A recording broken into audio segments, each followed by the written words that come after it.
BNP জনগণকে ভয় পায় না, বিএনপি পেছন দিয়ে ক্ষমতায় যাওয়ায় বিশ্বাস করে না। কোথায় আপনার ইসলাম?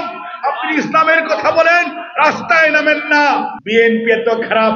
বিএনপি, আরে ভাই, আপনি কি আয়নায় নিজের চেহারাটা দেখেছেন? আপনার সাইজটা কত? আপনার অবস্থানটা কি?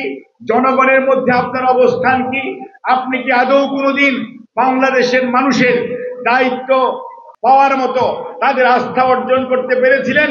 বাংলাদেশের মানুষ কি কখনো তাদের দায়িত্ব আপনাদের উপর দিয়েছিল? আপনারা বিএনপির সমালোচনা করেন। আরে ভাই, বিএনপি তো সেই দল যে স্বাধীনতার ঘোষণা দিয়ে পালিয়ে যায় নাই, আত্মসমর্পণ করে নাই, অস্ত্র হাতে যুদ্ধ করেছে এবং দেশের মানুষকে স্বাধীনতা দিয়েছে। বিএনপি তো সেই দল বাকশালে দাঁড়িয়ে। RICL TMX, যুগের পর যুগ স্থাপনা থাকে মজবুত। বাকশালের কবরের উপর বহুদলীয় গণতন্ত্র প্রতিষ্ঠা করেছে শহীদ জিয়াউর রহমান এবং বিএনপির নেত্রী বেগম খালেদা জিয়া। সেই নেত্রী প্রেসিডেন্সিয়াল ফর্ম অফ গভর্নমেন্টের জায়গায় আজকের প্রধানমন্ত্রী অথবা সংসদীয় গণতন্ত্র প্রতিষ্ঠা করেছে।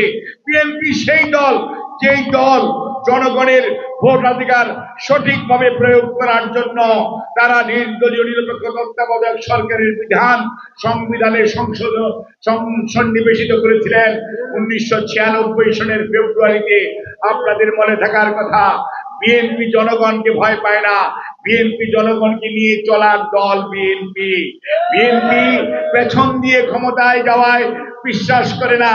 কাজে আপনারা যখন বলেন বিএনপি প্রমুখ করেছে, কোথায় ছিলেন যখন জাহাঙ্গীরনগরে কোন ছাত্র নেতা 100 বার আর কি বলে যে মেয়েদেরকে অপমান করে সেঞ্চুরি করেছিল? তখন তো মুখে আঙ্গুল দিয়ে বসেছিলেন, একটা কথাও বলেন নাই।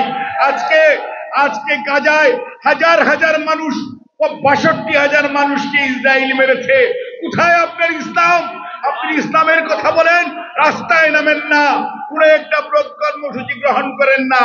কাজেই আপনারা ইসলামের কথা বলবেন, মানুষের পাশে দাঁড়াবেন না, নিজেরা হালুয়া রুটি খুব খাবেন, নাচানাচি করবেন এবং আপনাদের বিভিন্ন প্রোগ্রামের ভিডিও দেখলে তাজ্জব হয়ে যায় যে দেশের মানুষ 3 বেলা পেট পুরে খেতে পারে না, সেই দেশে আপনারা কি ধরনের খাবার নিয়ে এবং খাদ্য খেয়ে কি ধরনের ধর্মের নামে নাচানাচি করেন, আমরা কি দেখি না? কাজেই মনে রাখতে হবে, কথা যখন বলবেন আয়নায় চেহারা দেখবেন। এই কথা আপনার বলা উচিত কি উচিত না? বাংলাদেশ জাতীয়তাবাদী দলের সমালোচনা করবেন 100 বার, কিন্তু সেই সমালোচনা হতে হবে বাস্তব ধর্মী। কোন অবস্থাতেই কোন জিনিস চালিয়ে দেওয়ার চেষ্টা করবেন না।